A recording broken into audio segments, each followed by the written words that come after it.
Bom dia, meus irmãos, graça e paz.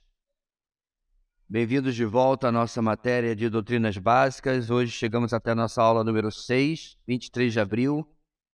Estamos caminhando em teontologia, ou seja, a doutrina acerca de Deus, ou também chamada de teologia própria. Nós já demos uma boa avançada nesse tema e hoje nós vamos continuar aprofundando e conhecendo mais tanto da pessoa como da obra, de como Deus é e como Deus faz, como Deus age, e aprender lições, questões importantes, talvez algumas que sejam muito conhecidas para alguns irmãos, particularmente aqueles que estão conosco no seminário, mas para outros são questões menos conhecidas. Bem, vamos orar e pedir a bênção do Senhor sobre o nosso tempo nessa manhã. Deus querido, muito obrigado por estarmos aqui pela semana, Deus, que passou e agora inauguramos uma nova, reunidos com o teu povo, reunidos com a tua igreja. Pedimos a tua bênção sobre nós, ao mesmo tempo, Deus, que teu perdão, sangue do teu Filho sobre nossos pecados possa limpar completamente nossas vidas. Pedimos ao Pai que sejamos revestidos de santidade novamente pelo Senhor, para que então teu Espírito possa trabalhar e iluminar as nossas mentes, como inclusive aprendemos já nessas aulas de EBD, é a sua tarefa para com a tua palavra. Obrigado, Deus, continua conosco, é o que oramos em nome de Jesus, amém. Muito bem, meus irmãos, seguindo no nosso estudo, hoje nós vamos falar sobre os atributos de Deus, ok? Antes de nós seguirmos, eu quero já adiantar que se você pegar 5 teologias temáticas diferentes, você provavelmente vai ter alguma diferenciação de uma para com a outra. Nada muito drástico, mas diferenciação de termos, diferenciação até de categorias. Porque, claro, você não tem na Bíblia uma lista, como por exemplo do fruto do Espírito, você não tem uma lista, eis os atributos de Deus. Então essa é uma coletânea, esse é um apanhado de toda a Escritura para que nós possamos entender como Deus é. O que é um atributo? Atributo é uma característica, certo? E é isso que a gente vai tentar ver da melhor maneira possível nessa manhã. Então vamos lá. Um atributo é uma qualidade própria de um ser. Atributo, no caso divino, é uma qualidade que descreve a Deus e o torna compreensível ao ser humano. Os conhecemos e deduzimos pelas Escrituras e pela revelação geral. Eles nunca contradizem a santidade de Deus, nem o tornam menor do que sua pessoa o é. Na verdade, limitam qualquer compreensão equivocada que alguém possa ter sobre ele. Então, o nosso objetivo, irmãos, ao estudarmos isso, é compreendermos algumas coisas a respeito do nosso Deus, que é tão interessante que, às vezes, as pessoas cometem erros primários. Como, por exemplo, alguém disse certa vez que Alá é para o islamismo a mesma coisa que Jeová, se você quiser usar o termo, é para os judeus e o nosso Deus é para nós. Sim, não. Ou você não conhece quem é Alá, ou você não conhece quem é Deus. Porque quando você começa, se você senta para conversar com um muçulmano e começa a comparar notas, vamos chamar assim, você vai perceber que a compreensão que eles têm de Deus, apesar que a palavra Alá significa literalmente Deus, né? A compreensão que eles têm não é a mesma do Deus da Bíblia. Por quê? Porque os atributos, a forma como eles enxergam a Deus é diferente. Eles tomam como base como Deus se revela no Corão. Então, até mesmo quando eles falam, e eles oram muito isso, Alá misericordioso, não é a mesma coisa que é para nós. Por isso que é importante, irmãos, nós estudarmos atributos de Deus. Outra questão, vamos esquecer religião. Nós bem sabemos que existe um cristianismo cultural, especialmente em um país como o nosso, onde 95% das pessoas são cristãos, né? Então, as pessoas têm uma ideia, as pessoas têm uma noção, as pessoas têm um conceito sobre Deus, que foi formada, que foi feita a partir de sua própria experiência. Acho que a aula passada, se não me engano, eu mencionei que existe inclusive um fenômeno onde as pessoas misturam a ideia que tem sobre o seu pai físico com Deus. Você teve um pai muito, né, vai com a valsa, indolente, né, que passa a mão na cabeça, ele acaba transferindo, de certa forma, isso para Deus, o que é extremamente perigoso. Da mesma forma, se ele teve um pai durão, que não manifestava carinho, não é amigo e tudo mais, ele também transfere isso, certo? Obviamente não acontece com todo mundo, mas estou dizendo apenas que acontece. Estudar os atributos de Deus nos previne a tais situações, que tais situações possam acontecer nas nossas vidas, ok? Então, seguindo aí adiante, há duas diferenciações principais entre os atributos. Novamente, a gente está seguindo um material, mas como eu falei, você vai pegar ali uma teologia sistemática, qualquer que nós temos na nossa biblioteca, e talvez algumas questões sejam diferentes. Vamos lá. Primeiro, vou letra A, atributos naturais e morais. De modo mais didático, os atributos naturais de Deus envolvem sua essência, ou seja, a eternidade, imutabilidade, por exemplo. E os atributos morais, sua vontade, exemplo, santidade e justiça. Letra B, atributos incomunicáveis e comunicáveis. Os atributos incomunicáveis são aqueles exclusivos de Deus, como, por exemplo, a eternidade e a onipotência. Você não importa, você jamais será eterno como Deus é, porque você e eu tivemos no começo, ele não. Então a eternidade se aplica de maneira diferente a Deus. E a sua onipotência, não preciso nem falar, né? Apenas ele tem essas qualidades e elas não foram transmitidas, ou seja, comunicadas a nenhum ser criado. Deus não compartilhou tais atributos com o homem. Os atributos comunicáveis, por sua vez, foram impressos na humanidade na criação. São a inteligência, a vontade, a moralidade, entre outros. Então você vê a diferença entre atributos que a gente compartilha com Deus e aqueles que não. O que, inclusive, meus irmãos, nos diferencia dos animais. Eu cometi durante muito tempo um erro primário. E eu acredito isso exatamente a não ter sido corrigido numa aula de EBD. Então, por exemplo, você tem os animais, eles são seres irracionais, certo? E você tem o homem, que é o homem. Acabou. Esse era o meu erro. Era chamar de ser racional. Por quê? A ideia dessa descrição é colocar a gente em pé de igualdade com os animais. A única diferença é a nossa capacidade de razão, que o ser humano, ou que o animal não tem, certo? E isso não é verdade. O homem, meus irmãos, o ser humano, ele está em uma categoria completamente distinta da criação. É distinta da fauna e da flora. Ainda que nós sejamos seres baseados em carbono, como todos os outros seres vivos, ainda que nós sejamos seres que temos questões parecidas, como, por exemplo, nascimento, morte e assim por diante, nós não somos apenas mais um animal que Deus criou e fez esse meio diferentinho. Não, isso não é verdade. Nós temos uma característica de eternidade, alma, né, dada por Deus, que, por mais que a gente ame de paixão nossos bichinhos, eles não têm, certo? Então, eu gostaria muito de encontrar todos os meus cachorrinhos no céu, mas não estarão lá. Não existe... Pastor, mas pode ser? Pode, mas na Bíblia não tem. Pode até ser por alguma razão que a gente não conhece e, né, quando chega lá a gente vai... Olha, fui surpreendido lá, cá está o Slop. E o Slop 2 também, porque eu tive 2 cachorros com o mesmo nome.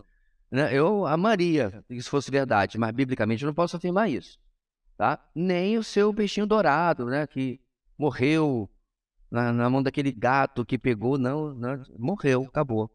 Né? O ser humano, irmãos, ele é eterno para o bem e para o mal.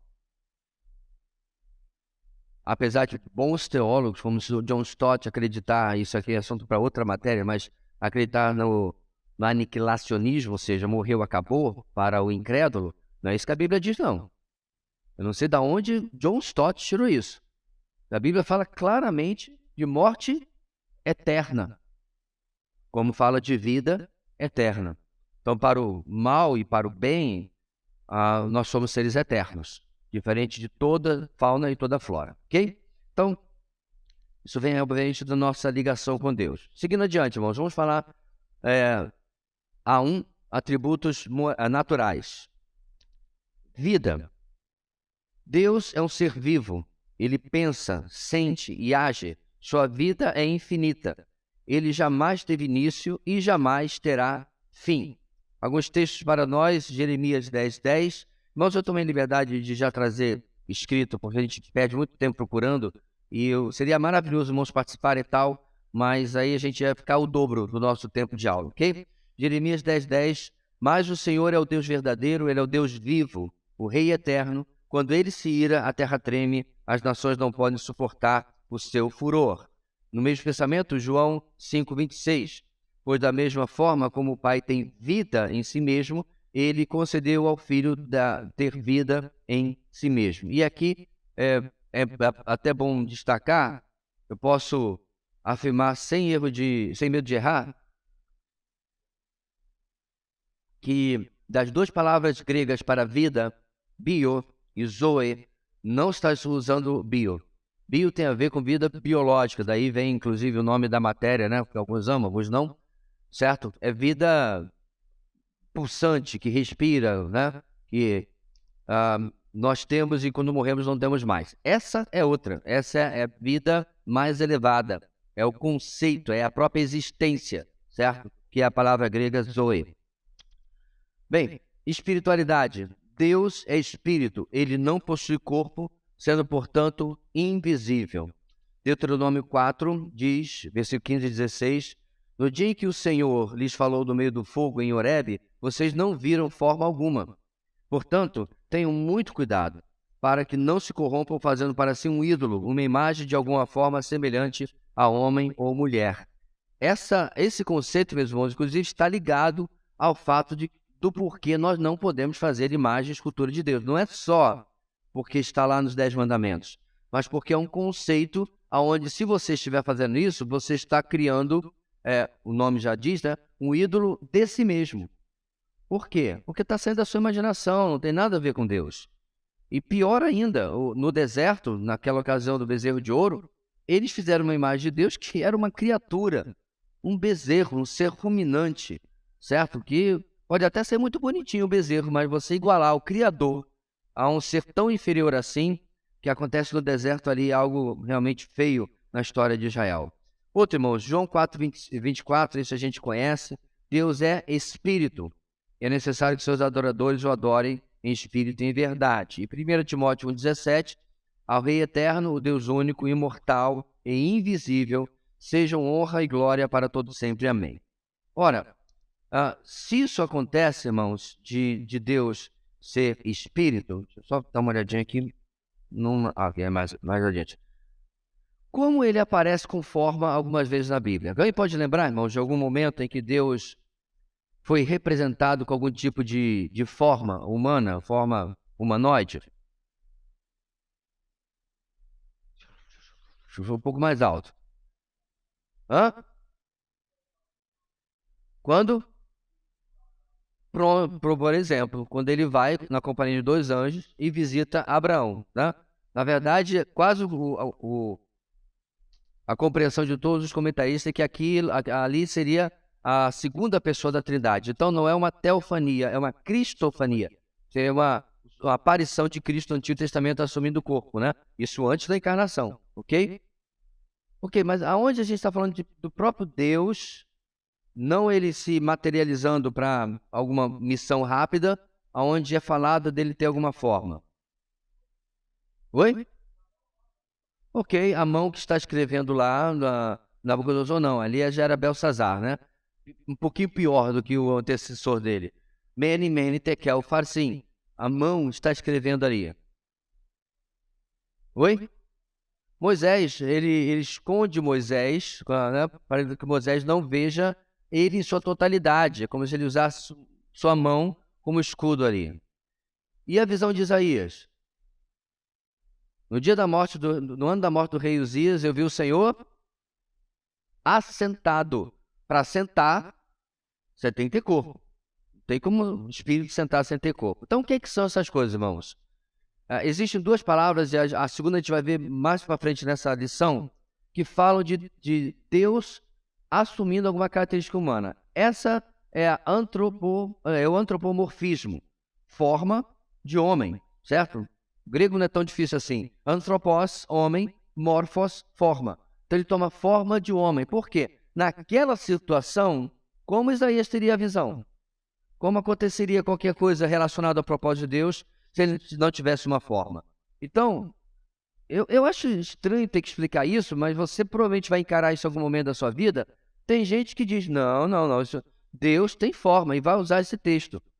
Só que você tem, meus irmãos, e aí que está o valor, que é uma das marcas de uma igreja saudável, teologia bíblica. Não teologia pontual de um versículozinho que você pinça e cria um pensamento. Não. Na totalidade da Bíblia você tem as duas verdades. Deus é espírito. Espírito não tem forma, espírito não tem aparência, espírito é invisível. Em determinadas ocasiões, contudo, ele se manifesta de forma humanoide. Nós não sabemos exatamente o que Isaías viu naquela visão. Era um contorno, era uma forma que tinha apenas luz, mas contorno de gente, nós não sabemos. Mas ele diz que viu o Senhor assentado, obviamente, tinha alguma forma humanoide. Daniel, a mesma coisa, quando ele vê o ancião de dias, certo? Na visão ali, à beira do rio Quedar, e assim por diante. Então, Deus tem essa forma de se comunicar conosco, assumindo uma forma humana de maneira temporária, apenas para poder se comunicar naquele momento com o ser humano que está interagindo. O que mais, irmãos? Personalidade. Eu quase escreveria aqui pessoalidade. Por quê? Deus é pessoal. Não de forma corpórea, mas possuindo uma personalidade, sendo dotada de intelecto, emoções e vontade. Textos. Êxodo 14, 4, parte A. Então o Senhor se irou com Moisés. Então, as mesmas características, irmãos, de emoção e sentimentos que nós podemos ter, nosso Deus também tem, certo? A diferença é que a ira dele é justa, por exemplo, só para tomar aqui o que está escrito. A nossa nem sempre, certo? Então, ele se ira com Moisés, em Êxodo capítulo 4, porque ele estava chamando Moisés para libertar o povo e Moisés estava só, né? Não, mas Deus não, manda fulano, eu sou isso, eu sou aquilo, eu não falo bem e tal. E ele dá um basta, certo? Ele fala, quem fez a boca? Ele chega, está na hora, manda quem pode, obedece quem tem juízo, vai e liberte o meu povo. Romanos 8, 28, parte A. Sabemos que Deus age em todas as coisas para o bem daqueles que amam a Deus. Isso aqui tem um propósito, meus irmãos, de mostrar para a gente que o Senhor não é uma força, não é um ser impessoal, não é um ser, não, como eu diria, desprovido de elos, inclusive de como ele age, a gente pode entender porque nós agimos até certo ponto da mesma maneira, certo? Então ele está aqui mostrando essa similaridade na parte da pessoalidade. E finalmente Efésios 1, 8 e 9, a qual ele derramou sobre nós com toda a sabedoria e entendimento e nos revelou o mistério da sua vontade, de acordo com o seu bom propósito que ele estabeleceu em Cristo. Animais não têm boa vontade, não têm propósito, não têm plano. Isso mostra a pessoalidade do nosso Deus. Novamente, eu prefiro pessoalidade do que personalidade. Pessoalidade, para mim, comunica mais o fato de que ele é uma pessoa. A personalidade fala apenas dos traços que ele tem em si. Quarto atributo aí, autoexistência, ou tem esse termo técnico, aceidade. A gente já vai entender o que é. Deus existe por si mesmo. Ele não foi criado ou causado. Sua vida não provém ou depende de nada que não seja ele mesmo. O famoso versículo de Êxodo 3,14, disse Deus a Moisés, eu sou o que sou. É isto que você dirá aos israelitas, eu sou, me enviou a vocês. Essa expressão, irmãos, eu sou o que sou, é que dá origem, inclusive, ao nome de Deus, certo? A palavra que já expliquei, né, que não temos exatamente a pronúncia correta, mais próximo que a gente chega é Yahweh, certo? É uma repetição de vogais e a ideia é essa, da autoexistência de Deus. Eu sou o que sou. E essa palavrinha que está aí com um asterisco, irmãos, eu fui procurar o significado, qualidade fundamental de Deus que o distingue de todos os demais seres do universo, pelo qual ele possui em si mesmo a causa ou o princípio de sua própria existência, sendo, portanto, incriado, além de absolutamente autônomo, livre e incondicionado. Se vocês lembram bem, nos argumentos sobre a existência de Deus, a gente falou também sobre causa e efeito, lembra? Nesse raciocínio, na aula passada, a gente mencionou que quando você começa a fazer o causa e efeito, então, por exemplo, você tem aqui a cadeira. Então, a causa dessa cadeira foi um material que foi produzido para ela existir, como, por exemplo, ferro, madeira, tecido, plástico. E aí você vai regredindo, você vai acabar, eventualmente, uma árvore. Não tem como essa madeira vir de outro lugar.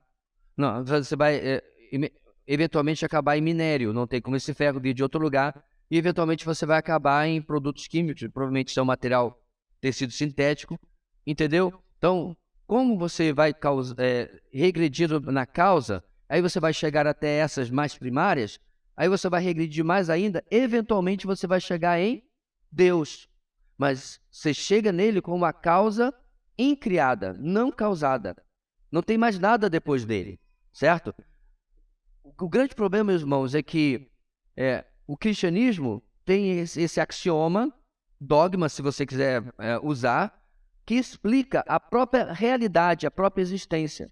Então, isso que nós temos aqui, irmãos, é que a gente acorda e o sol nasce, e o tempo passa, o calendário vai desdobrando. Isso é a nossa existência. Deus está fora disso tudo. Eu sei que para nós é complicado compreendermos, porque tudo para nós tem começo e fim. A EBD começou, daqui a pouco ela vai terminar. Certo? Tudo tem começo e fim. A nossa vida tem começo e fim. Colocar um ser fora dessa questão é o famoso que está além da nossa compreensão, mas explica a nossa realidade. Explica por que nós estamos aqui. Porque existe uma causa exterior a tudo que nós conhecemos, que existe, a nossa realidade, e ele é o provocador disso tudo. Ok? Detalhe, ele não precisava fazer nada disso. Porque venhamos e convenhamos, nós, a humanidade, temos dado, se fosse possível ter, mais dor de cabeça a Deus do que alegria. E ainda assim mostra a sua graça, a sua misericórdia, em que ele segue com o seu plano a despeito de nós, seres humanos, né? Seguindo, irmãos, os atributos naturais. Eternidade. Deus não tem começo e nem fim, ele existe e sempre existiu eternamente. Ele está acima, ou ainda completaria, fora do tempo. Salmo 90, versículo 2. Antes de nascerem os montes e de criares a terra e o mundo, de eternidade a eternidade, tu és Deus. A ideia aqui de Moisés, o autor do Salmo 90, é que antes que houvesse tempo, e depois, quando o tempo não vai mais importar, certo? Quando, na eternidade que nós vamos participar, o nosso Deus já é. Ele já é Deus. Hebreus 1, 10 a 12. E também diz, no princípio, Senhor, firmaste os fundamentos da terra, e os céus são obra das tuas mãos. Eles perecerão, mas tu permanecerás. Envelhecerão como vestimentas. E cadê o meu versículo 12? Eu perdi minha página 18. Não é possível uma coisa dessa. E detalhe, todos os versículos que estavam nela. Acontece nas melhores famílias. Então vamos, até chegar na continuação, vamos para o digital. Ao vivo acontecem essas coisas, né, irmãos? Se fosse tudo gravado, eu sairia rapidinho e voltava e corrigia. Para não ficarmos sem, Hebreus, capítulo 1, versículo 12, completando o nosso raciocínio. Chapter 1, 12. Tu os enrolarás como um manto, como roupas eles serão trocados, mas tu permaneces o mesmo, e os teus dias jamais terão fim. Está aqui a letra para não precisar usar os óculos, ok? Tudo bem, meus irmãos. Então, como fica claro, o nosso Deus é eterno, sempre existiu, sempre existirá. Ele não envelhece, a bateria não descarrega, ele não fica mais lento. Tudo aquilo que nós compartilhamos, irmãos. Então, eu que fazia literalmente flexão de cabeça para baixo, preso pelos pés, hoje mal consigo fazer flexão deitado no chão. Então, o tempo passa e a gente vê como que ele é pesado para nós. Para todos nós, não importa. Então, você hoje que está aí todo serelepe, né, dando pulinho, né, e tudo mais, não se preocupe, né? A tua hora vai chegar, não tem para onde. Você imaginar um ser que não compartilha disso, é fora da nossa capacidade. certo? Onde ele é o mesmo. Quando eu era pequenininho, né, e me converti, eu conversava com o Papai do Céu, e agora eu já não converso mais com o Papai do Céu, converso com o meu Deus Todo-Poderoso, e ele continua o mesmo. Não mudou absolutamente nada. Ele me compreendia quando eu era uma criança, ele me compreendia quando eu sou uma criança crescida. Porque quantas vezes a gente se comporta para com o nosso Deus como se fosse literalmente crianças, né? A gente fica vendo as tolices que as crianças fazem e a gente faz de forma adulta e espiritual para o nosso Deus. Bem, agora vamos ver, irmãos, alguns que, bem, a gente sabe desde criança pequena na EBD, na igreja, aqueles que cresceram na igreja, né? Onisciência. Todo mundo sabe disso. Deus conhece todas as coisas. Não há nada que ele possa ou tenha que aprender. Seu conhecimento é infinito, é completo. Ele sabe o que acontece, o que aconteceu, o que acontece e o que acontecerá. Nosso texto aí é Isaías, capítulo 40, versículo 28. Será que você não sabe? Nunca ouviu falar? O Senhor é o Deus eterno, o Criador de toda a terra. Ele não se cansa, nem fica exausto. Aí é o ponto que importa para o nosso atributo, sua sabedoria é insondável. Romanos 11, 33. Quem não conhece, o cântico final de Paulo, no final da sua parte mais teológica de Romanos, ó profundidade da riqueza, da sabedoria e do conhecimento de Deus. Quão insondáveis são os seus juízos e inescrutáveis os seus caminhos. Eu quero até acrescentar aqui uma coisa, irmãos. Lá estamos nós no céu, ano 1 milhão. A pessoa? 1 milhão. Irmãos, esse ano vamos ter o jubileu de 1 milhão aqui no céu, vai ter festa.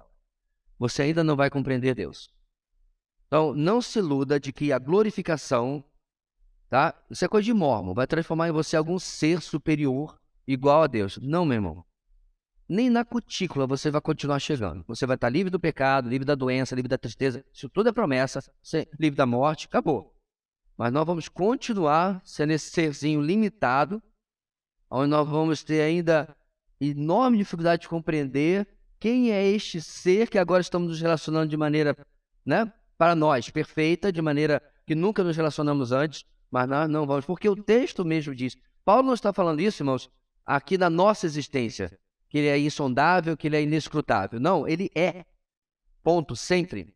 Mesmo na eternidade. Vai ser a mesma coisa. Apenas vamos ter uma muito melhor compreensão daquilo que é necessário que a gente compreenda, esteja ao nosso alcance. Hebreus 4:13.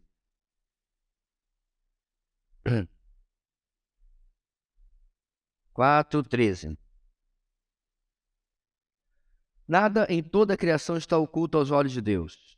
Tudo está descoberto e exposto diante dos olhos daquele a quem havemos de prestar contas. Esse é o famoso cuidado olhinho o que olha, cuidado lá que mais, mãozinha, etc.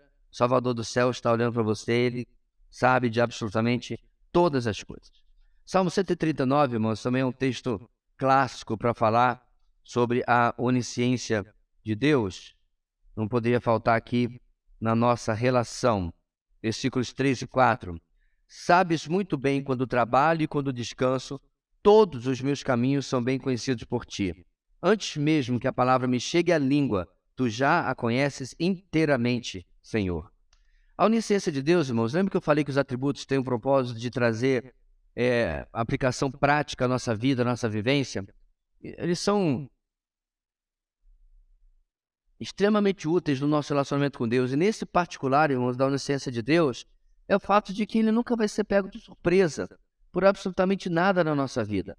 Tudo aquilo que nos surpreende, a próxima, desculpe lhe dizer isso, vai chegar, a próxima má notícia que você receber, ele já sabe.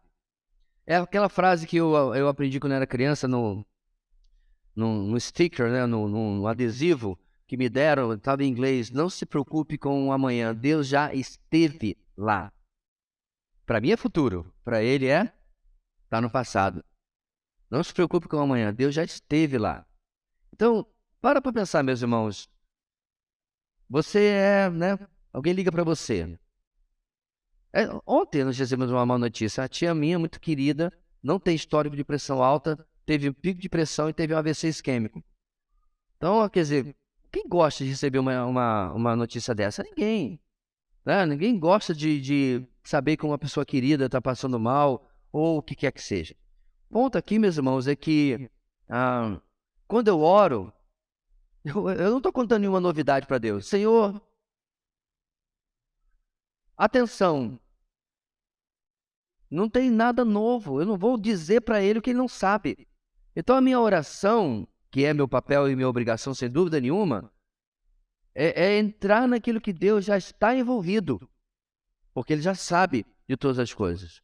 E isso traz para nós, irmãos, tremenda segurança, certo? Um atributo tão conhecido, até pelas crianças, é extremamente importante. Agora, também não pode ser usado com as crianças para meter o terror, né? Deus sabe de tudo, tá vendo, tal.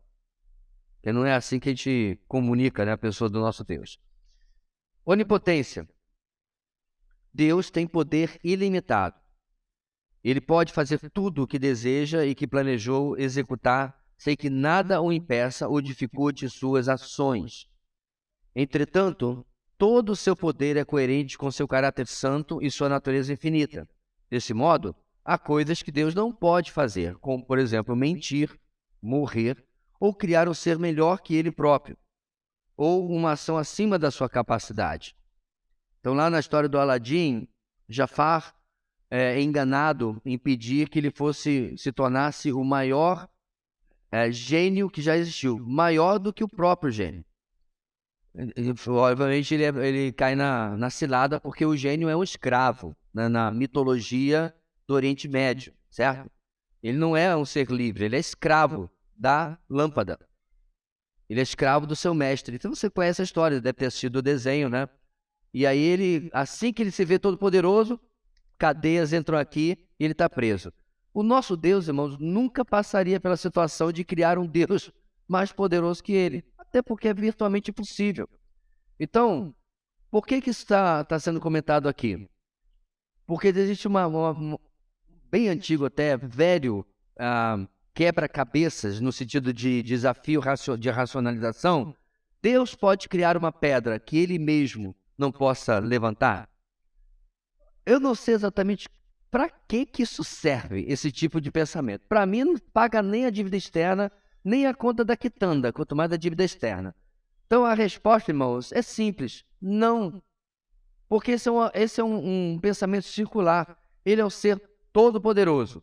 Ok, então ele cria uma pedra que ele mesmo, como todo-poderoso, não pode levantar. Mas ele é todo-poderoso, então ele pode levantar. Então ele vai criar... Aí você parece um cachorro mordendo o rabo e rodando em círculos. E você não vai chegar absolutamente em lugar nenhum. Ok? Então o que a palavra de Deus fala sobre a onipotência de Deus? Vamos lá. Jó 42, versículo 2. Eu espero que você conheça esse texto muito bem. Que diz o quê? Sei que podes fazer todas as coisas. Nenhum dos teus planos pode ser frustrado. No mesmo versículo você tem dois atributos. Você tem onipotência e logo depois soberania de Deus, né? Jeremias 32, versículo 17. Jeremias 32, 17. Soberano Senhor, tu fizeste os céus e a terra pelo teu grande poder e por teu braço estendido. Nada é difícil demais para ti. Eu jamais tomaria, irmãos, essas afirmações como alguma coisa particular de, por exemplo, Jeremias. Essa é a diferença de nós lermos mesmo um texto como esse e esquecermos que é um texto inspirado. Quando Jeremias está escrevendo isso aqui, ele está revelando para nós, ou Deus está revelando a si mesmo, para que a gente saiba, através do seu profeta, essa característica que ele tem. Salmo 115. 115, versículos 1 a 3. Não a nós, Senhor, não a nós, nenhuma glória para nós, mas sim ao teu nome, por teu amor e por tua fidelidade. Por que perguntam as nações, onde está o Deus deles? O nosso Deus está nos céus, e olha aqui, e pode fazer tudo o que lhe agrada. Tudo o que lhe agrada. É o nosso Deus onipotente, ok? E agora já chegamos aqui à nossa anotação, sair do digital. Tito 1:2. Fé e conhecimento que se fundamentam na esperança da vida eterna, a qual Deus que não mente prometeu antes dos tempos eternos. Para fundamentar o que nós acabamos de falar, que existem determinadas coisas que o Deus onipotente não tem como fazer. Como, por exemplo, mentir, ou seja, pecar, né? Hebreus 6:18. Para que por meio de duas coisas imutáveis, nas quais é impossível que Deus minta, sejamos firmemente encorajados. E aí o texto continua, certo? Então, só para deixar claro que, obviamente, a onipotência de Deus não significa que ele pode fazer qualquer coisa que contrarie, inclusive, ou inclusive aquilo que contrarie a sua própria natureza, tá? Aí está fora dessa descrição. Então, vamos parar por aí, meus irmãos, ter o nosso intervalo, bem no tempo certinho hoje, para não passar adiante, tá? 10 minutinhos, quando o microfone aqui começar a falar, e eu por trás dele, a gente volta para continuar nos próximos atributos de Deus. Amém? Vamos lá. Irmãos, nós já vamos retomar o nosso tempo. Não trouxeram cafezinho hoje, então cortar o negócio, né? Um cafezinho, leite com canela, chazinho e mate, né? Nosso intervalo. Por exemplo, alguns já querem algumas coisas a mais, né? Um sanduichinho. Muito bem. Antes de nós continuarmos, alguém que não quer se revelar me fez uma pergunta aqui. Não quer fazer no microfone? Não uma pergunta, mas uma colocação sobre aquilo que eu falei de nós não sermos, não vamos ser deuses, né? 1 João 3:2, ele fala: amados, agora somos filhos de Deus e ainda não se manifestou o que havemos de ser. Mas sabemos que quando ele se manifestar, seremos semelhantes a ele, pois o veremos como ele é. Bem, em primeiro lugar, ele já usa a palavra semelhante, o que mostra que nós não seremos iguais, de maneira alguma. Então aqui está se falando, meus irmãos, do fato de que nós vamos estar acima da morte, vamos estar livres dessa existência meramente física, ok? A ressurreição é física, mas nós não estaremos mais presos às leis da física, certo? O novo céu e nova terra, que é uma realidade no final de Apocalipse, significa que nós vamos ter um reino físico no qual habitar, certo? Eu espero que a interpretação aí não seja tão literal, mas vai ser uma terra, inclusive, que não vai ter mar. Para mim, que nasci a 100 metros da praia, que péssima notícia, né? Mas é o que está lá em Apocalipse. Novos céus e nova terra onde reina a justiça.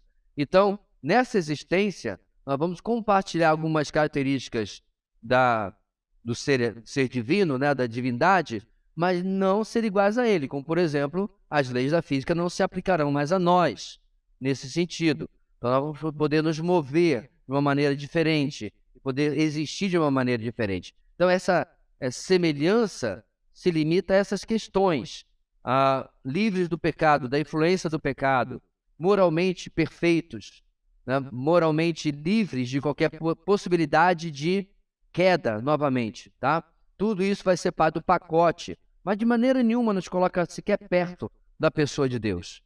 Então, essa é importante da gente fazer a diferenciação, e esse versículo nos ajuda, né? Inclusive, como diz, com o próprio uso da palavra semelhante. Seguindo adiante, meus irmãos, nós temos terceiro atributo que é fácil de se lembrar da nossa classe EBD, que é onipresença. Deus está presente em todos os lugares. Não se pode fugir da sua presença. Isso não significa que Deus está contido em sua criação, mas sim que não existe lugar algum em todo o universo onde ele não esteja. E aí, de novo, Salmo 139, que lemos agora há pouco, na continuação, vai dizer, versículo 7. Para onde poderia eu escapar do teu espírito? Para onde poderia fugir da tua presença? Se eu subir aos céus, lá estás. Se eu fizer a minha cama na sepultura, também lá estás. Se eu subir com as asas da alvorada e morar na extremidade do mar, o mesmo ali a tua mão direita me guiará e me susterá. Ai, pastor, que coisa terrível, não posso fugir de Deus. Graças a Deus. Então, Eu nunca tive numa situação de estar perdido, mas quase, né? E que você não sabe muito bem para onde você vai, né, e tal. Você está com o Senhor, né? E eu me lembro, irmãos, que foi parte do testemunho do Miltinho e do Kurt, da Meva, se perderam ou naufragaram, na verdade, no Arariquara e ficaram na mata, nem lembro mais quantos dias. Isso foi 93, se eu não me engano, a gente estava no seminário e oramos, né? E eles voltaram magros, mas voltaram.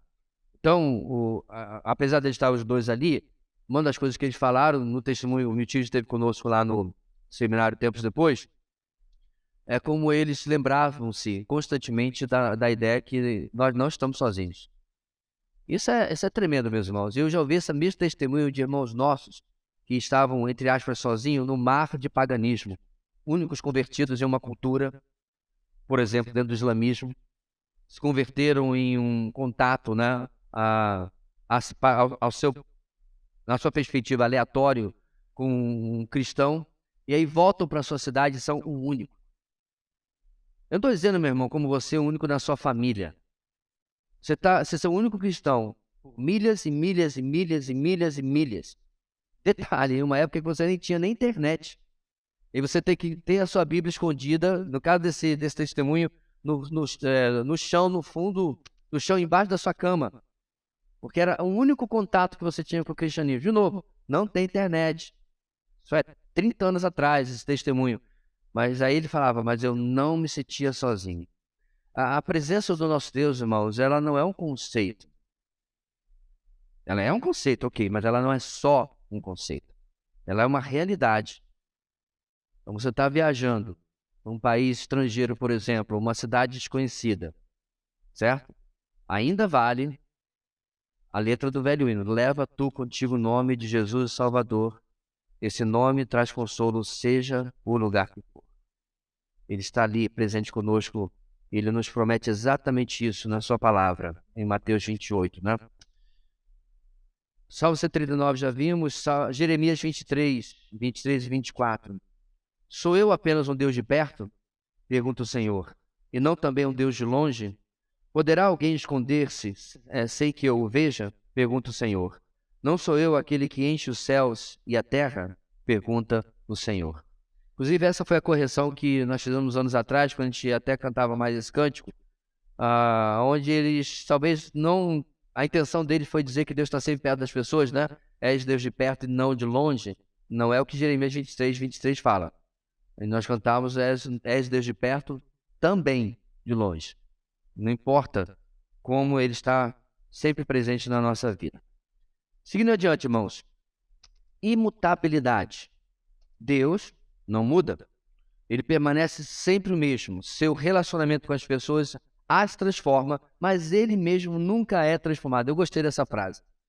De fato, nada lhe pode ser acrescentado ou tirado. Sua imutabilidade é real porque Ele é perfeito, não havendo nada em seu ser que precisa mudar. A imutabilidade de Deus não deve ser confundida com impassibilidade. Por que eu gostei daquela frase ali, meus irmãos? Porque nos relacionamentos interpessoais, é virtualmente impossível que você não deixe marcas na vida das pessoas, né? E seja marcado por elas também. Às vezes de maneira muito simples, muito sutil, muito até limitada, mas às vezes de maneira definitiva. Quantas pessoas não carregam, né, traumas na vida por causa do impacto negativo que outras pessoas deram? Quiçá nós tenhamos também um impacto positivo e recebamos um impacto positivo da vida das pessoas em que elas sejam pessoas melhores depois de nos conhecer.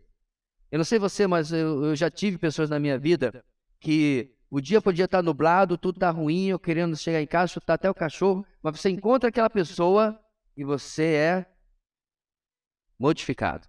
Ela deixou uma marca, né? Tinha uma irmãzinha na nossa igreja que ela tinha uma série de desculpas para ser cabisbaixa, ranzinza, revoltada, né?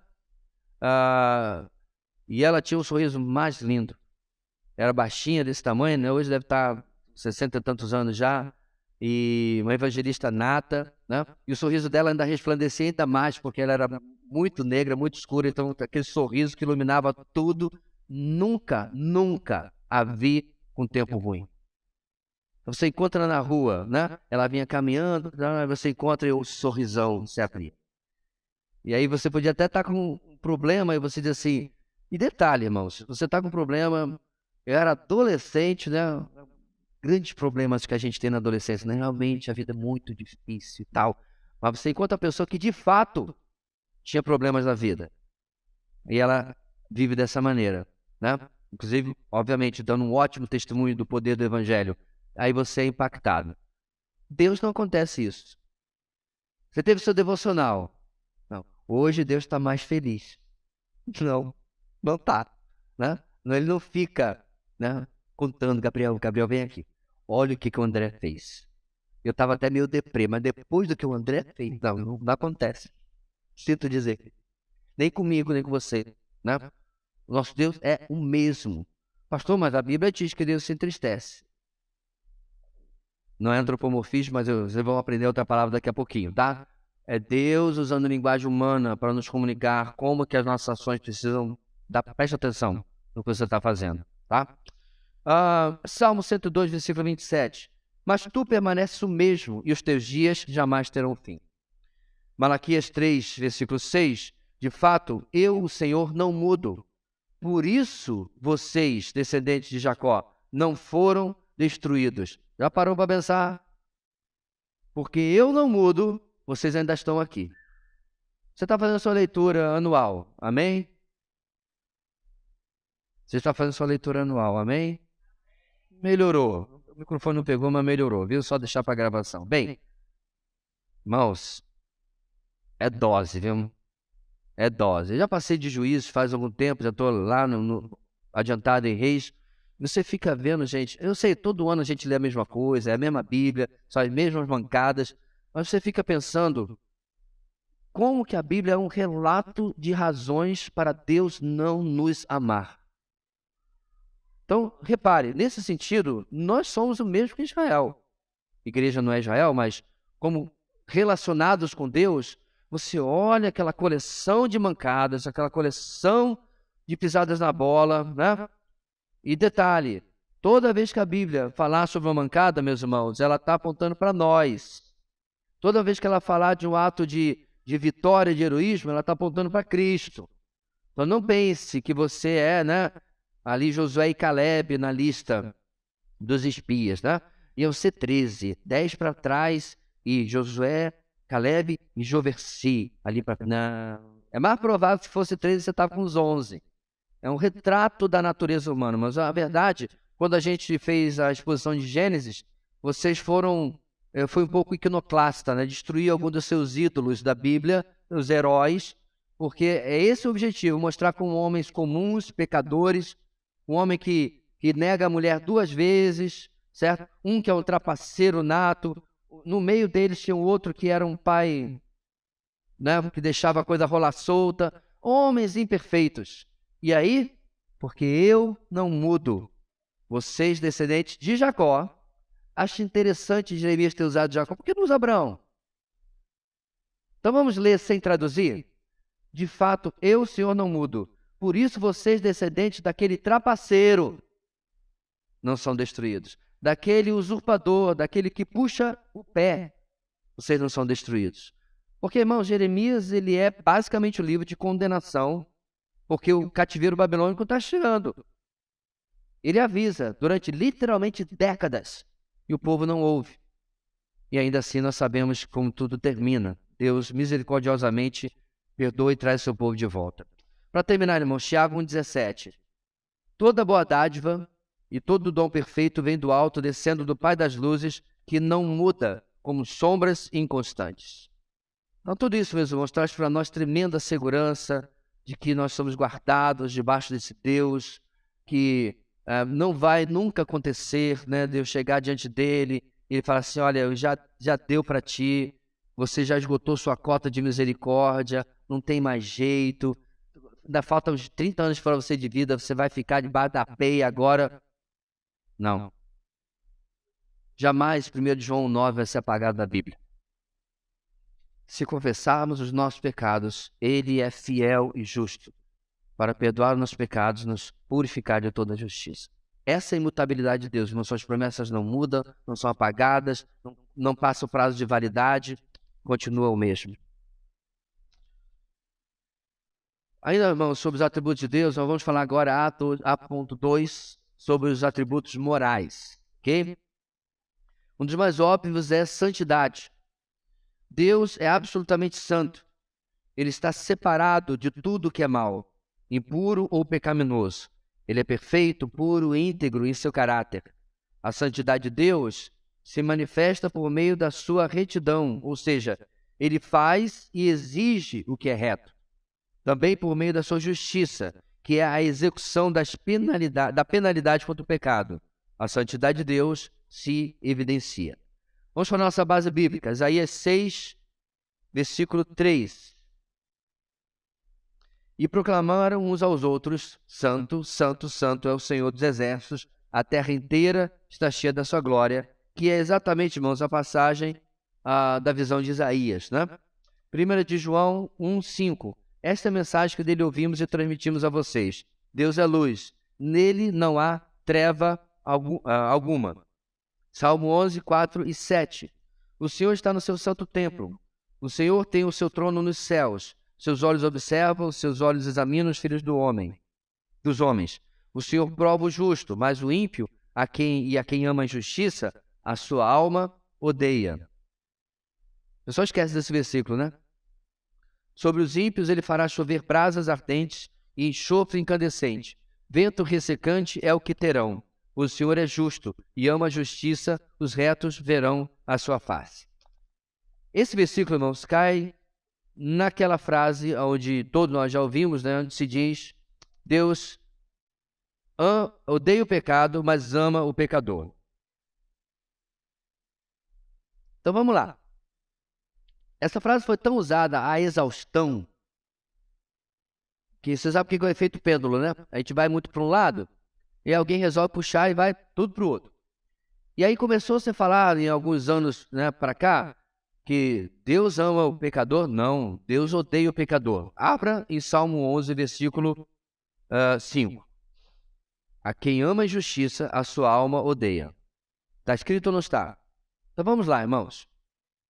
A relação de Deus com o ser humano, ela é muito mais complexa do que o simplório de Deus ama o pecador, Deus odeia o pecador. No sentido da justiça dele, da forma como ele vê o ímpio, e ímpio, incrédulo, irmãos, não é só o estuprador, né? O assassino serial, o político corrupto. Não. É o cara todo certinho, paga seus impostos. Se der 10 centavos errado para ele no troco do supermercado, ele diria: moço, você me deu a mais aqui. Certo? Mas não conhece a Cristo. O ponto de separação aqui é ter ou não ter um relacionamento salvífico pela pessoa de Cristo. Ok? Então, nesse ponto, irmão, sim, todos estão debaixo da ira de Deus e Deus odeia o pecador. Mas, ao mesmo tempo, lembra que eu falei que o relacionamento é complexo? Deus ama as suas criaturas. Ele faz chover sobre justos e injustos. Não é o que a Bíblia diz? E isso é demonstração da graça de Deus, do amor de Deus por toda a humanidade. Então, não é tão errado assim dizer que Deus odeia o pecado e ama o pecador. Só é incompleto. Porque ainda, apesar de amar o pecador, Deus vai condená-lo. Por que eu estou destacando isso? Porque já viajaram na maionese, eu já vi isso ser afirmado, que Deus vai salvar todo mundo porque ele ama o pecador. Não é isso que a Bíblia diz. Mais uma vez, irmãos, lembra como é importante teologia bíblica? Você entendeu que a Bíblia toda fala sobre determinado assunto e não apenas ficar pensando uma coisa ou outra? Então, apesar de Deus amar suas criaturas, não se sinta tão especial assim porque ele ama a samambaia também. Apesar de Deus amar suas criaturas, ele odeia as escolhas das suas criaturas que o colocam em rota de colisão com a sua santidade e sua justiça. E apesar de amá-las, ele vai condená-las eternamente se não se arrependerem e se renderem a Cristo como Senhor e Salvador. Então, é claro que é difícil você explicar tudo isso para a pessoa, né? Mas apenas uma frase, Deus odeia o pecado e ama o pecador, é incompleta, certo? Recentemente, umas semanas atrás, estava lá uma questão, por exemplo, com o homossexualismo. Num grupo lá, estava tudo mais e tal. Então, uma coisa deveria ser simples. A Bíblia condena o homossexualismo. Ponto. Você não tem que ser muito esperto para entender isso. É só ler a Bíblia. Toda tentativa de explicação do homossexualismo na Bíblia é falsa. Ela corrompe, ela adultera o texto bíblico. Então isso é claro na Bíblia. Tá, o post era contra o homossexualismo. Irmãos, num grupo cristão, deveria ser suficiente todo mundo colocar embaixo que Deus tenha misericórdia de nós e de todas as pessoas. É verdade, são tão pecadores como o hétero que peca também. Pecado é pecado. Se você vai fazer com homem, com mulher, cachorro, papagaio, bestialismo, tudo é pecado. Então, todo pecado, ele só tem uma resposta possível diante de Deus, que é arrependimento. Ponto. E aí começou-se uma enorme discussão. Ah, mas eles também merecem a misericórdia de Deus. Quem disse que não merece? E aí alguém chegou. A gente precisa lembrar que Deus odeia o pecado, mas ama o pecador. Aí a pessoa querendo, de certa forma, passar pano para o comportamento pecaminoso, porque Deus ama o pecador. A própria frase diz que Deus odeia o pecado. Nem ela abre espaço para a gente passar pano para pecado algum. Outra situação é disciplina de igreja. Eu já ouvi também disciplina de igreja, nesse caso em questão era de fornicação, né? Ou, em outras palavras, sexo antes do casamento. E aí, novamente, a pessoa... Em rede social, assim, todo mundo é muito corajoso de trás de um teclado, né? Eu sei por A mais B, meus irmãos, que essas mesmas pessoas que já tiveram embate comigo, quando foi olho no olho, amarelaram. Porque atrás do teclado todo mundo é forte, né? Tem 1,85 m, pesa 150 kg de puro músculo.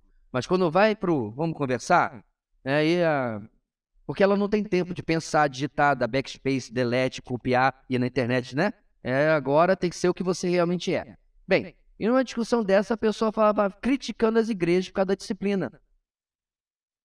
Quando, meus irmãos, literalmente você tem em 1 Coríntios capítulo 5, e em outros textos, ensinamentos sobre disciplina bíblica. Agora, eu concordo. Eu já acompanhei casos em que a igreja ela deixou de ser misericordiosa, ela deixou de ser amorosa, porque o propósito da disciplina, Gálatas capítulo 6, é qual, irmãos? Restauração. Esse é o propósito da disciplina. Contudo, entretanto, todavia, quando o pecador é impenitente, que é o problema de 1 Coríntios 5, o que é impenitente? Não arrependido. Aí não tem misericórdia, aí é disciplina. Isso serve, inclusive, para a criação de filhos, certo? Então, a impenitência é a regra para que a disciplina se transcorra de uma maneira completamente diferente. E essa pessoa estava discutindo qualquer disciplina eclesiástica, e eu falei, joia, então a gente vai simplesmente deixar o pecado. É engraçado, mas que a sociedade, se você faz A, tá errado. Se faz B, tá errado. Se você tem a igreja, eu conheço igreja e tem um monte de gente que faz isso e aquilo. Tá, então vamos disciplinar esse pessoal. Aí vem a sociedade. A igreja deveria ser hospital e não... Esse é literalmente, durma-se com um barulho desse. Porque se você não trata o pecado, você está errado. Se você trata o pecado, você está errado. Ponto aqui, meus irmãos, é que existem padrões bíblicos onde você ama, mas ao mesmo tempo você é justo. Você ama, você é misericordioso, você abraça, você consola, você oferece ajuda, mas ao mesmo tempo você é firme com o pecado. Algum tempo atrás, eu disse o seguinte a uma pessoa: eu vou deixar o gênero, o sexo indefinido, porque não importa aqui quem seja a pessoa. Eu falei, meu irmão, minha irmã, não importa. Eu já lhe disse o que você precisava ouvir, mas eu percebo que seu coração está cheio de autojustiça. E a partir de agora, eu estou lhe entregando aos cuidados do Senhor, para não usar o que Paulo fala em 1 Coríntios capítulo 5, para que ele pese a sua mão e você chegue ao arrependimento, porque você está cheio de si, e você precisa compreender que você não tem razão. E você precisa buscar o Senhor em arrependimento. Eu trouxe, durante muito mais tempo do que apenas essa frase, esse parágrafo, eu trouxe ensino bíblico, apontando a necessidade do que a palavra de Deus fala de arrependimento e tal. E a pessoa, aquele homem, aquela mulher, cheio de si, eu estou certo, eu estou certa, Meu marido, minha esposa está errado, está errada e acabou. Então teve consolo, teve misericórdia, mas ele precisava de uma mão firme. E detalhe, irmãos, várias vezes, inclusive teve gente que já saiu dessa igreja porque dizia, o pastor é insensível. Acredite-me, eu não vou pegar você no colo e eu não quero que você me pegue também no colo, a não ser que seja para virar em cima do joelho e dar uma palmada. Por que você age assim com seu filho? Você já viu aquelas pessoas que vão na casa dos outros, o menino está quebrando tudo e tal? Ele é muito ativo, né? Ativo que você acaba desativando rapidinho se você fizer o que tem que fazer. Porque passa a mão, é leniente, a criança pronta, e tudo é bonitinho. Nosso Deus não é assim. De maneira alguma. O nosso Deus não vai pegar essa criança e dar-lhe uma banda, dar-lhe um chute, sai daqui, meu. Isso não é o nosso Deus, isso não é disciplina bíblica. Mas ele também não vai ser leniente. E biblicamente, irmãos, nós também não podemos ser. Tudo isso nós estamos falando, irmãos, no tópico da santidade de Deus. A disciplina eclesiástica mal aplicada, ela ofende a santidade de Deus. Ela é mal aplicada quando ela é leniente, passa a mão. Ela é mal aplicada quando ela é dura demais da conta, rude, né? Grosseira, da mesma forma. Quando ela é bíblica, não. Ela busca restaurar o nosso irmão querido, como inclusive nós já tivemos o privilégio, não apenas, irmãos, de ver irmãos voltando em arrependimento, mas eu vi pessoalmente essa igreja abraçar e chorar com esse irmão, se alegrar pela mudança na vida dele ou dela. Então, funciona. Quem diria, né? A Bíblia funciona. Seguindo, irmãos, vamos ver até onde a gente consegue chegar hoje. Próximo atributo, amor. Deus ama as suas criaturas. Você e a samambaia também. Ele se preocupa com o bem-estar deles. Movido pelo amor, né? Tá errado ali. Deus sai em busca de homens e procura se relacionar com ele, mesmo quando isso envolve sacrifício. O amor de Deus se manifesta também por meio de sua misericórdia, que é a disposição que tem de não aplicar a pena que o pecado merece, e por meio de sua graça, que é a disposição que tem de dar aqui. Esse parágrafo, depois me lembra, amor. Esse slide eu vou ter que corrigir umas 3, 4, 5 digitações erradas. Bem, a disposição que ele tem de dar aquilo que o pecador não merece. Essa, para mim, é a melhor definição ou distinção entre misericórdia e graça, né?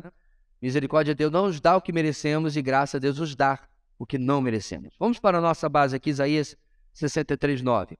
Em toda a aflição do seu povo, ele também se aflige. E o anjo da sua presença o salvou. Em seu amor e em sua misericórdia, ele os resgatou. Foi ele que sempre os levantou e os conduziu nos dias passados. Nessa semelhança a isso, irmãos, eu me lembro quando, lá em Juízes, esse texto rasgou meu coração. É onde Deus estava sendo duro com seu povo, mais uma vez havia se desviado, certo? E aí diz ele, até que ele não suportou mais o sofrimento de Israel. Aí diz que não tem graça no Antigo Testamento, né? Lembra também de Oséias? Como me esquecerei de ti, Efraim?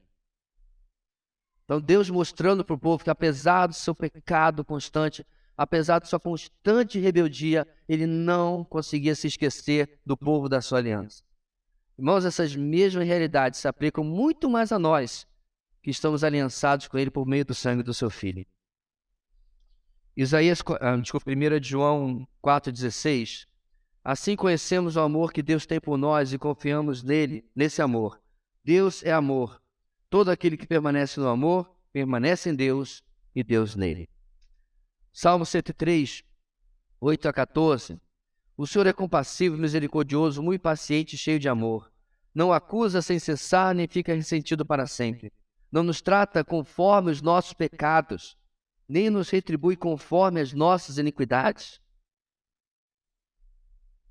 Quem fica de pé, irmãos? Quem sobra? Se ele fizesse toda hora o nosso pecado, quem fica? Pois como os céus se elevam acima da terra, assim é grande o seu amor para com os que o temem. E como o Oriente está longe do Ocidente, assim ele afasta para longe de nós as nossas transgressões. Como o pai tem compaixão dos seus filhos, assim o Senhor tem compaixão dos que o temem, pois ele sabe do que somos formados. Lembre-se que somos pó.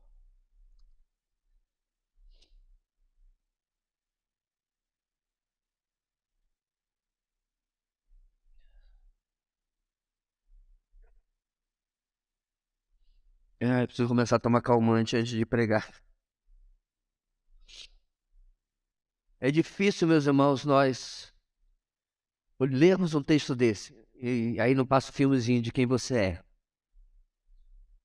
Cada ira, cada palavra fora do lugar, cada orgulho. Aí você faz a sua lista aí, que a minha... Vocês vão até pedir outro pastor, se eu desse. 2 Timóteo 1. Portanto, não se envergonhe de testemunhar do Senhor, nem de mim, que sou o prisioneiro dele. Mas suporte comigo os meus sofrimentos pelo Evangelho, segundo o poder de Deus, que nos salvou e nos chamou com santa vocação, não em virtude das nossas obras, mas por causa de sua própria determinação e graça. Esta graça nos foi dada em Cristo Jesus, desde os tempos eternos, sendo agora revelada pela manifestação de nosso Salvador, Cristo Jesus. Ele tornou inoperante a morte e trouxe à luz a vida e a imortalidade por meio do Evangelho. Falar do amor de Deus, irmãos, eu teria falta de tempo de tanto texto bíblico que nós poderíamos ler. E tantas demonstrações que nós poderíamos testemunhar em nossas vidas. E esse é um atributo que modifica a nossa própria existência, nosso relacionamento com Ele. Outros atributos importantes, irmãos. Soberania. Deus reina absoluto sobre todo o universo, governando com sua infinita sabedoria e sem ter que oferecer explicações a ninguém acerca dos seus atos. Jó 40, 1 a 9. É uma daquelas broncazinhas que Deus dá em Jó, quando ele começa, né? Eu creio que, nunca preguei Jó, irmãos, isso vai ficar para quando a gente passar por ele. Ele começa a ver Deus falando com ele faz, né, os outros, né? Fala mais, Deus. Fala, Deus. E eu acho que meio que ele começou, e Deus conhece o coração dele, dizendo assim, tá vendo só? Eu falei para você, que eu não fiz nada, eu tô aqui no tempo me defendendo. E aí Deus agora fala com Jó. Disse ainda o Senhor a Jó, aquele que contende com o Todo-Poderoso poderá repreendê-lo? Que resposta a Deus que responda a Deus aquele que o acusa? Então Jó respondeu ao Senhor, sou indigno. Como posso responder-te? Ponho a mão sobre a minha boca. Falei uma vez, mas não tenho resposta. Sim, 2 vezes, mas não direi mais nada. Depois o Senhor falou a Jó do meio da tempestade. Prepare-se como simples homem que é, e eu lhe farei perguntas e você me responderá. Você vai pôr em dúvida a minha justiça? Vai condenar-me para justificar-se? Seu braço é como o de Deus, a sua voz pode trovejar como a dele? E a lista continua. Onde você estava quando eu dei nome às estrelas? E aí... De novo, irmãos, se você tinha aquele ídolozinho chamado Jó, você não leu direito o texto. E sim, no que ele foi testado no começo, diz o texto, Jó não pecou em nada, mas Jó passa por uma remodelação ao longo do livro. Tanto é que antes lhe conhecia só de ouvir falar, mas agora os meus olhos te veem. Jó muda em 42 capítulos da sua história. Que mais? Vamos para nós. Romanos 9, versículo 20. Mas algum de vocês me dirá, então por que Deus ainda nos culpa? Pois quem resiste à sua vontade? Eu não tenho tempo para explicar o contexto todo aqui, irmãos, mas o ponto principal de Paulo, num capítulo que fala inclusive sobre a eleição, Romanos 9, 10 e 11 também, né? Falam sobre o papel de Israel e a eleição. Ele diz, quem resiste à sua vontade? Certo? Ninguém, porque a graça é irresistível. Salmo 115, versículo 3, o nosso Deus está nos céus e pode fazer tudo o que lhe agrada. Isaías 46, 9 a 10. Lembre-se das coisas passadas, das coisas muito antigas. Eu sou Deus e não há nenhum outro. Eu sou Deus e não há nenhum como eu. Desde o início faço conhecido o fim desde os tempos remotos, o que ainda virá. Digo, olha só, meu propósito permanecerá em pé e farei tudo o que me agrada. Então, meus irmãos, eu não sei de onde as pessoas tiram a ideia de que Deus meio que interage com o ser humano no sentido de ver se vai dar para fazer o que ele quer. Então, a heresia que se propagou durante os últimos 40 anos, praticamente 50, chamada teísmo aberto, onde Deus está meio que, peraí, deixa eu ver aqui o que ele vai fazer.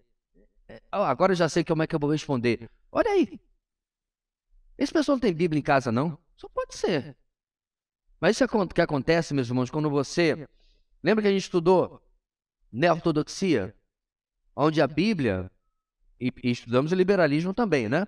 Onde a Bíblia não é a palavra de Deus. A Bíblia é um conjunto de experiências humanas e tal. Quando você parte daí, você vai chegar a qualquer conclusão estapafúrdia.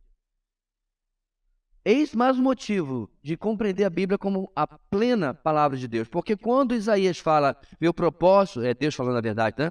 Meu propósito permanecerá em pé e farei tudo o que me agrada. Quando o salmista diz que o nosso Deus está nos céus e faz tudo como lhe agrada, não é uma opinião humana. É uma declaração de princípio. E que o qual a soberania de Deus está por trás disso tudo. Ok? O que mais aqui, irmãos? Nós temos Salmo 115. Não, já passei direto, né? Na verdade, eu estava até em outro princípio. Os versículos, me entusiasmei. Esses últimos versículos, irmãos, é do seguinte atributo, liberdade, que vai ser passado agora. Deus soberano e dono de tudo. Deus é livre para fazer o que quiser, sendo impossível que ultrapasse seus direitos, entre aspas, uma vez que não há limites para a sua autoridade. Aí que entram os textos que eu acabei de mencionar. Juntando as duas coisas, irmão, soberania e liberdade. Como nós podemos perceber ou entender alguém que discuta com o que Deus quer fazer? É tolice. É literalmente ignorar a evidência bíblica. E aí a gente lembra, irmãos, de um livro que nós lemos há 8 anos atrás. Alguém já sabe de qual livro que eu vou falar? Estou falando sobre soberania de Deus, liberdade. Confiando em Deus, quando a vida lhe fere, lhe agride, não lembro mais o resto, lhe atropela, lhe trucida, lhe dá um chutão, certo? O livro, irmãos, é sobre soberania de Deus. E Jerry Bridge, de forma magistral, esse é um daqueles livros que, quando eu tenho que listar os 10 livros que eu recomendo que você não passe dessa vida para outra sem ler, como diz o meu amigo Jonas, ele está no meio, confiando em Deus. Porque, vamos supor, eu amo meus filhos, certo? Mas lá estava eu, quase em Alto Alegre. Nós oramos quando saímos daqui para que Deus protegesse nossos filhos, nosso lar. Nós oramos lá também antes de dormir. Mas há alguma coisa que eu pudesse fazer? Sabe por que não? Porque eu não sou soberano. O meu amor não é possível realizar algo que está limitado por outros atributos que eu não tenho. Então, meus irmãos, Deus nos ama, sem dúvida nenhuma. Mas o maior consolo da nossa vida, para mim, é a soberania de Deus. Claro que está associado ao amor dele, à misericórdia e à graça, mas ter um Deus soberano significa que absolutamente nada acontecerá na minha vida sem que esteja debaixo do controle dele. Certo? E tudo está segundo o seu propósito, seu plano, sua vontade, que são coisas que nós vamos ver no nosso estudo também. Isso é extremamente consolador para nossas vidas. Autossuficiência, irmãos. Deus não precisa de nada nem de ninguém. Olho no lance. Ajuda o seu companheiro aí, por favor. Autossuficiência. Deus não precisa de nada nem de ninguém. Quando ele realiza ou ordena algo, não faz para suprir alguma necessidade sua, mas para manifestar livremente seu amor, sabedoria, poder e graça aos homens. Atos 17, Paulo está em Atenas e ele diz: o Deus que fez o mundo e tudo que nele há é o Senhor dos céus e da terra, e não habita em santuário feito por mãos humanas. Ele não é servido por mãos de homens como se necessitasse de algo, pois ele mesmo dá a todos a vida, o fôlego e as demais coisas. De um só fez ele todos os povos, para que povoassem toda a terra, tendo determinado os tempos anteriormente estabelecidos e os lugares exatos em que deveriam habitar. Deus fez isso para que os homens o buscassem e talvez Tatiano pudesse encontrá-lo, embora não esteja longe de cada um de nós. Deus não depende de nós, não precisa de nós. Tudo que Ele faz, irmãos, é obra da sua graça, da sua misericórdia por nossas vidas. Ok? E aí eu trouxe para os irmãos, eu não vou... Só um exemplo, né? No próximo gráfico, de como existem variações nos atributos de Deus, certo? Está bem pequenininho, posso até depois sair. Foi do site Voltemos ao Evangelho, não é isso? Está escrito ali? Tão pequeno que nem eu estou lendo. Voltemos ao Evangelho, certo? Então tá lá, os atributos de Deus. Se você comparar, irmãos, essa lista com aquilo que nós acabamos de ver, você vai ver algumas diferenças, certo? Foi o que eu falei. Elas não estão se contradizendo, é apenas maneiras diferentes de listar os atributos de Deus. E se você pegar 5 teologias temáticas, você provavelmente vai ver 5 perspectivas diferentes dentre elas. Isso é normal, isso é comum, não tem absolutamente nenhum problema, na verdade, completa uma coisa e outra, ok? Eu posso depois botar essa imagem lá, porque aqui ele vai falar, irmãos, por exemplo, eu vou sair aqui da câmera, que realmente é muito pequeno, e vai falar, por exemplo, de invisibilidade, atributos descrevendo a pessoa de Deus, a total essência de Deus, todo o seu ser nunca será visível a nós. Então, é a mesma coisa que a gente viu como espiritualidade, certo? Ou seja, Deus é espírito. E embaixo ele menciona a mesma coisa, espiritualidade, ou seja, é um pouco redundante. Embaixo ali ele vai falar sobre a ira como sendo um atributo de Deus, sabedoria, vontade, unidade e outras coisas. Ele vai colocar, inclusive, fidelidade e ciúmes como atributos de Deus. O ponto aqui é que, se você quiser fazer uma lista mais enxuta, dá. Se você vai fazer uma lista muito extensiva, você vai ficar provavelmente com 50 atributos aí, e desde que seja fundamentado biblicamente, né? E, de novo, não contradiga uma coisa a outra. Essa é uma análise humana daquilo que Deus fala na palavra sobre a sua natureza. Ok? Antes, irmãos, de passarmos disso aqui, alguma dúvida, alguma colocação? Diga, irmã. O Mike. Hoje não tem Mike aqui embaixo, né? Enquanto o pessoal da técnica faz, eu queria ter um momento para fazer uma propaganda aqui, encher linguiça. Pronto, achou. Tô brincando.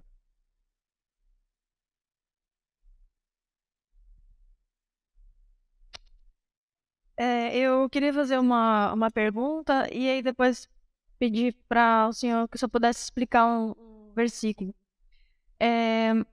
Esses atributos, né, que a gente estava vendo são atributos de Deus, né? Uhum. E a Trindade é Deus. Então, é correto afirmar que Deus Pai, Deus Filho e Deus Espírito Santo possuem esses atributos, e mais especificamente onipotência, onipresença e onisciência? Como ser e na sua essência, sim, certo? Porém, na função de Pai, Filho, né, e tal, você vai ter algumas nuances. Por exemplo, soberania. Deus Pai é soberano, Deus Filho é soberano, Deus Espírito é soberano, certo? Mas, por exemplo, sobre a volta de Jesus, o que ele mesmo fala? Ninguém sabe, nem o Filho, somente o Pai. Então, nesse sentido, funcional, que inclusive inclui tanto a soberania de Deus quanto a onisciência de Deus, houve uma autolimitação do Filho para destacar a questão da função, certo? Naquele objetivo, e inclusive esse é um problema de algumas pessoas, não é falar sobre a divindade de Jesus. Como um ser divino pode não saber de alguma coisa? Eu dou outro exemplo. Diz que o Senhor pega os nossos pecados e lança no mar do esquecimento. Então, veja bem, meus irmãos, Deus de fato esquece os nossos pecados? Claro que não, é virtualmente impossível. O que esse texto significa? É que os nossos pecados não significam mais nada para Deus depois de perdoados, é claro. Então, nós podemos depreender que na mesma situação, isso significa que literalmente Jesus está lá, não sei exatamente o que ele está fazendo nesse momento, e aí ele recebe um WhatsApp de Deus, né? Tá na hora. Não é isso. Dentro da função dele, ele não tem controle, isso é parte do poder e da autoridade de Deus, determinar o arrebatamento, o fim de todas as coisas, né? A volta de Jesus.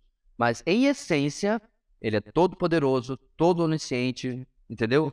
Então há de se sempre diferenciar uma coisa da outra. Isso fica muito claro, irmãos, na encarnação. Jesus, quando estava encarnado, ele abriu mão de usufruir de determinados atributos divinos, aos quais ele retoma logo depois da ressurreição. Mas por quê? Tinha a ver com a sua função naquele momento da encarnação, como Filho, como Redentor, como Salvador. Ok? Aí vai continuar? Não, o senhor mencionou exatamente o versículo a respeito do qual eu ia perguntar. Então, no caso, a resposta seria meio que abrir mão em relação à função naquele momento, por assim dizer. Sim, sim. Aí vem uma discussão também, irmãos, que a gente vai tentar pegá-lo um pouquinho daqui a pouquinho na continuação dessa matéria, sobre se essas limitações aconteciam antes da encarnação ou se continuam depois da encarnação. Então, por exemplo, a submissão do filho ao pai, ele já necessariamente acontecia antes? Ou isso é um fato da encarnação e que agora, depois da glorificação de Cristo, né, obviamente 2000 anos atrás, isso não continua mais, porque a função não existe? Eu acho uma discussão, confesso a vocês, um tanto quanto produtiva e desnecessária, mas existe. Livros e livros para saber sobre se a submissão do filho ao pai continua ou não. Inclusive uma discussão secular, de séculos, sobre isso. A gente vai entrar um pouquinho nisso quando falar agora sobre Trindade. Ok? Mais alguma coisa, irmãos? Dúvida, pergunta? Nope? Então tá bom. Nós até teríamos mais uns 10 minutos para continuar, mas a gente vai encerrar por aqui, porque nós vamos entrar agora num assunto fácil, tranquilo, chamado Trindade. Né? Porque todo mundo já entendeu, todo mundo já sabe. Não causa nem problema entre denominações nos últimos milênios. Então a gente vai deixar isso para, na verdade, a outra semana. Semana que vem, querendo Deus e nada acontecendo, nós temos dia de comunhão das famílias, certo? Então aqueles de outras igrejas que acompanham a nossa EBD, nós não teremos aula semana que vem. Não teremos também a continuação da exposição, teremos um tempo, um parênteses, né, um intervalo. Nós vamos para um sítio, um acampamento aqui perto, irmãos. Os irmãos viram algumas fotos, né? Está muito bonito lá, Igarapé, e vamos passar o dia e com certeza vai ser um tempo de muita comunhão. Então semana que vem vamos ter uma pausa, não vamos ter aula 7 e na exposição 7, que retorna no primeiro domingo de maio, ok? Para a nossa continuidade. Vamos ficar de pé, meus irmãos, vamos orar, encerrando o nosso tempo aqui hoje. Deus querido, muito obrigado pela tua palavra, que se comprova hoje mais uma vez que não é de forma alguma apenas um acumulado de fatos e conhecimentos, que tristemente alguns, ó Deus, têm olhado a teologia dessa forma, algo frio, algo racional apenas, e não é. É o conhecimento da pessoa que mudou a nossa vida, a razão da nossa existência e aquele a quem nós dedicamos a nossa vida em adoração. E conhecê-lo apropriadamente, biblicamente, é fundamental para que o nosso relacionamento com Ele seja sempre pautado na revelação dEle para nós e não no fruto de um coração imaginativo e pecaminoso como o nosso. Abençoa, Deus, a tarde que temos pela nossa frente, nosso culto à noite, que a Tua palavra venha falar profundamente às nossas vidas. É a nossa oração em nome de Jesus. Amém.